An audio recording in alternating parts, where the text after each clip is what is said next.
You don't really know someone until they think you're not listening.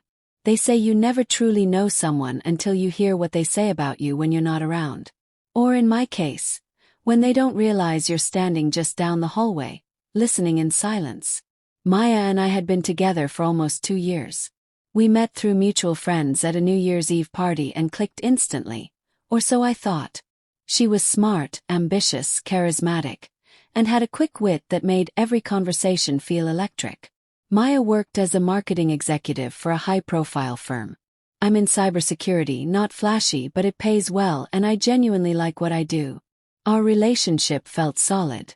We moved in together after 8 months, not out of urgency but out of compatibility. We even shared a practical agreement, an open device policy. It wasn't about spying.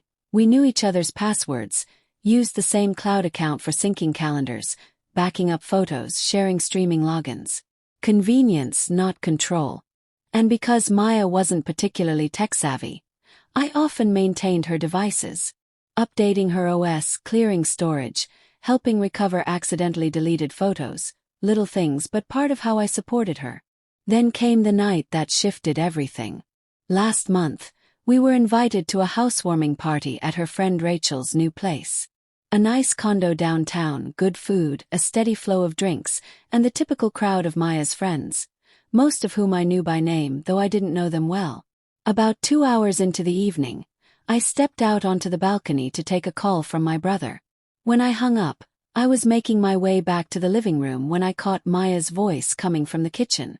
It was light, playful, but her words stopped me cold. He's sweet, yeah, but God, he's so boring sometimes. Same thing every day, work, gym, dinner, bed. Rinse and repeat. Froze.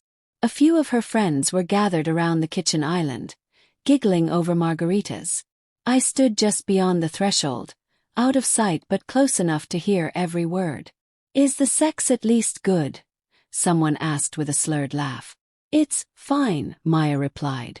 Nothing like what I had with Brandon, but he tries. Brandon, her ex, the one she had claimed was a chaotic mistake she was glad to have left behind. Someone else chimed in. So why are you still with him then? Because he's stable. Pays the bills, fixes my tech issues, doesn't ask too many questions. Basically, he's safe. They laughed. Not just Maya but all of them. And then came the knife to the chest. Honestly, I'd cheat if I knew I'd get away with it. Hell, he's so clueless, I might be already. Laughter erupted again. Except from me. I stepped into the kitchen, calm and controlled. Every head turned. The laughter died instantly, replaced by wide-eyed silence. Keys, I said, extending my hand. Maya had driven us there, but she was far from sober. Babe. I was just joking, she stammered, eyes glassy with panic. You know how dumb I get when I drink. I didn't respond. I just kept my hand out, face unreadable. Eventually she handed me the keys. The drive home was quiet. Maya tried to speak, to spin the situation, but I gave only clipped replies, just enough to make it clear the damage had already been done. When we got home, she burst into tears, insisting she didn't mean it, that it was drunk talk to sound cool around her friends. I told her we'd talk in the morning when she was sober. She seemed relieved, maybe thinking she could patch things up. She fell asleep quickly. I didn't sleep at all. Here's what most people don't understand about me. I don't react emotionally. Don't scream. I don't make impulsive decisions. Gather data. Analyze. And then I act. The next morning she was hungover and full of apologies. Smiled. Played the understanding boyfriend. Made her breakfast. Even brought her Advil. She clung to the hope that the storm had passed. But I had already started my process. That afternoon, while she was in the shower, I accessed the backups in our shared cloud account, the one she had asked me to set up months earlier to save her photos and messages. What I found confirmed the worst. Her might be already comment wasn't hypothetical. Maya was cheating not just emotionally but physically with 2 different men. One was her coworker, Jordan, someone she had mentioned casually over dinner once or twice. What she hadn't mentioned was the string of messages between them detailing hotel meetups disguised as client meetings. The other was Brandon. Yes, that Brandon. The ex she claimed she was over.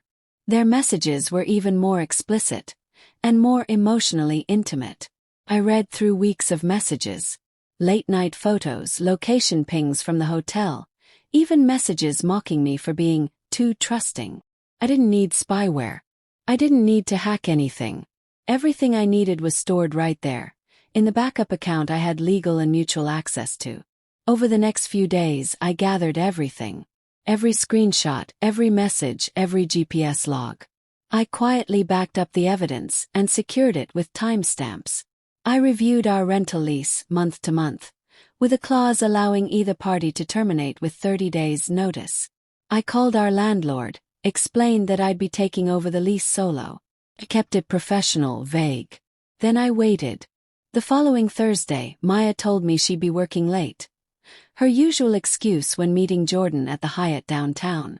I left work early, packed her belongings neatly into boxes, labeled them, stored them in the spare room.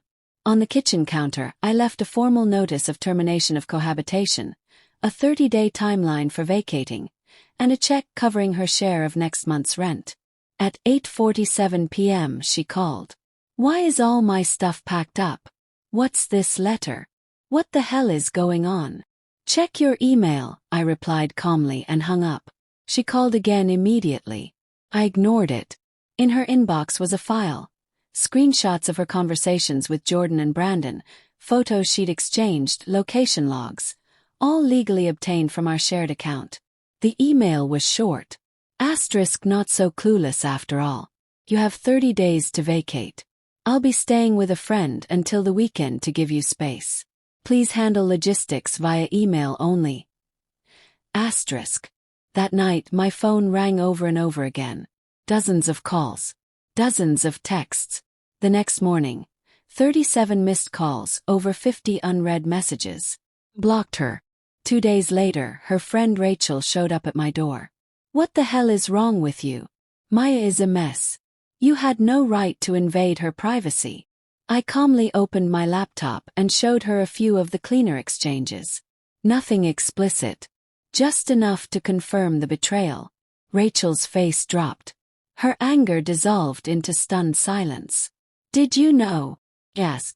"No," she whispered. "Then maybe take a break from defending her until you understand who she really is." Word got out fast. Some friends sided with her, said I had gone too far. Others quietly reached out to say they respected how I handled it. Maya tried everything. Anger, tears, threats of lawsuits. Eventually, a lawyer told her she had no legal leg to stand on. I'd accessed data from a shared account I had helped create, and I followed all proper procedures regarding her move out. 2 weeks later, she emailed me. "I made a mistake. Everyone deserves a second chance." I replied once. "Some mistakes are permanent. Some people don't get second chances." And that was the last message I ever sent her. Months have passed. I've reclaimed the apartment, redecorated, and slowly begun to rebuild. Emotionally, mentally, digitally. I've set up new passwords, created personal cloud accounts, and developed a stricter policy for sharing tech access. Once bitten, twice encrypted. Oddly enough, Rachel, the friend who stormed into my apartment furious, later apologized. We had coffee.